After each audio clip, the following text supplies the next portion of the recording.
Hello, everyone.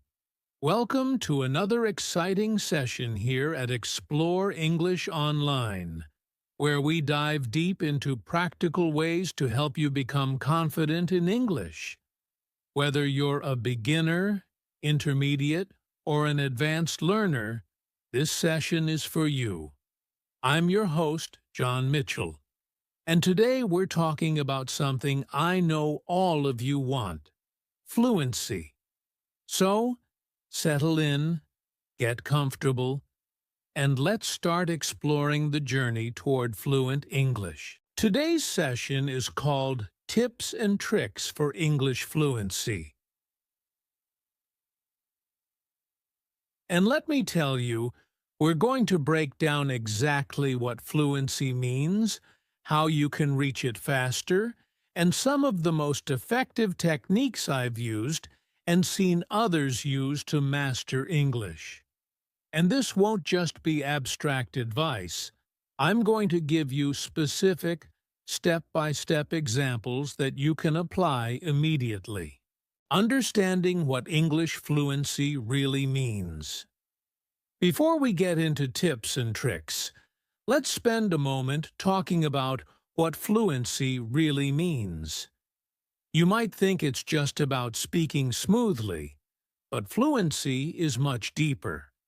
It's about being able to communicate your thoughts clearly without pausing or searching for words too often. In fact, think about this. According to a study by the University of Cambridge, nearly 70% of advanced English speakers still have pauses and hesitations, but they're able to connect thoughts clearly. So remember, you don't need to be perfect to be fluent. Building vocabulary. The key to expressing yourself. One of the most important parts of fluency is vocabulary. Now, I know vocabulary building might sound like memorizing lists, but there are better ways to expand your vocabulary in a way that sticks. Try learning in context. When you learn a new word, don't just memorize it. See how it's used. For example, if you're learning the word adapt, you could remember it through sentences like, "People adapt to new environments." Studies show that learning vocabulary in context can boost retention by up to 60%. So, every time you learn a new word, find 2 or 3 sentences where it's used naturally. This will help the word come to mind when you need it. Embracing the power of listening. Another critical component of fluency is listening. When you listen to native speakers, you pick up on natural rhythm, pronunciation, and the kinds of expressions people actually use. Try listening to English for at least 30 minutes a day, especially conversations. Podcasts like this one are great because you hear real, conversational English. A lot of language experts suggest that listening is about 40% of the process of becoming fluent. You don't even need to understand everything. Just by hearing the rhythm, you're training your brain to recognize patterns in English. Practice speaking with purpose. Now, let's talk about speaking, which is probably the area most learners worry about. When it comes to speaking, many of us fear making mistakes, but mistakes are part of learning. The key here is consistent practice. Speak English as much as you can, even if it's just talking to yourself or reading out loud. I had a student once who practiced for 10 minutes every day by describing her day out loud. She would say things like, "Today, I went to the market and bought apples and oranges." Over time, her confidence skyrocketed because she was building fluency in small steps. using flashcards and spaced repetition.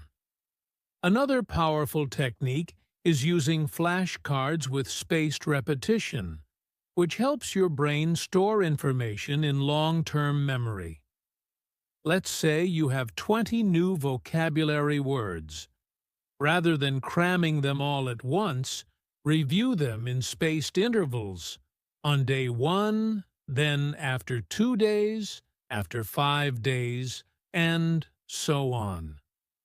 Studies show that spaced repetition can boost memory retention by 80% over traditional memorization.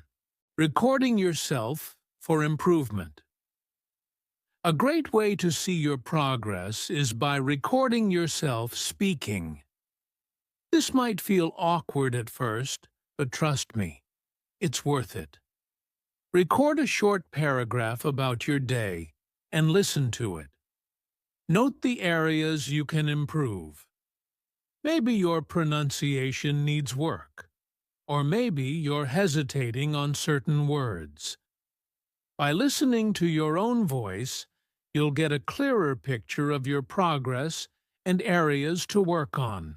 One study by Language Learner Insights found that self-recording helps students improve fluency by up to 30% faster than students who just practice verbally without reviewing themselves.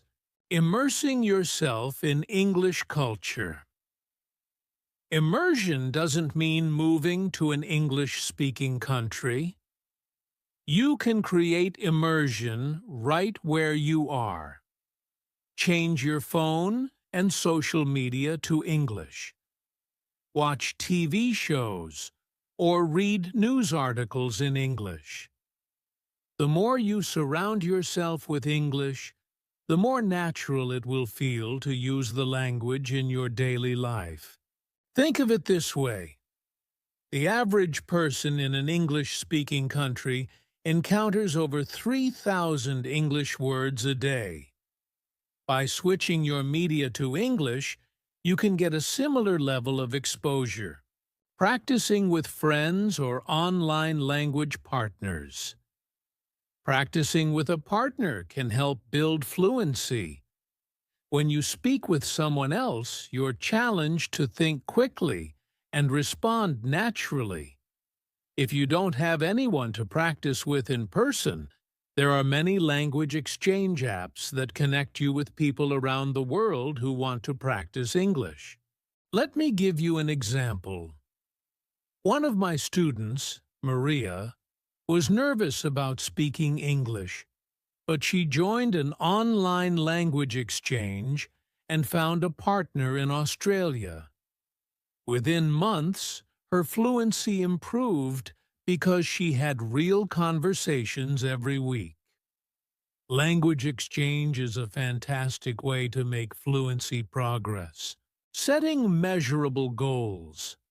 Fluency isn't something that happens overnight, and setting small, measurable goals can make the journey smoother. Instead of saying, "I want to be fluent," try something like, "I want to hold a 5-minute conversation in English." Then work up to a 10-minute conversation, and so on. Staying consistent and patient. Remember, becoming fluent is a marathon, not a sprint. Consistency is more important than any single technique. Practicing for 15 minutes every day will benefit you far more than doing 3 hours one day and nothing the rest of the week. So, those are the top tips for reaching English fluency. Let's recap. We talked about understanding fluency, building vocabulary and context, embracing listening, practicing speaking, using flashcards, recording yourself, immersing in English, practicing with a partner, setting goals, and staying consistent. Thank you for tuning in to Explore English Online. I hope today's session gave you some new ideas and motivated you to take one more step toward fluency. Remember, every word you learn, every sentence you speak, and every minute you listen brings you closer to that goal.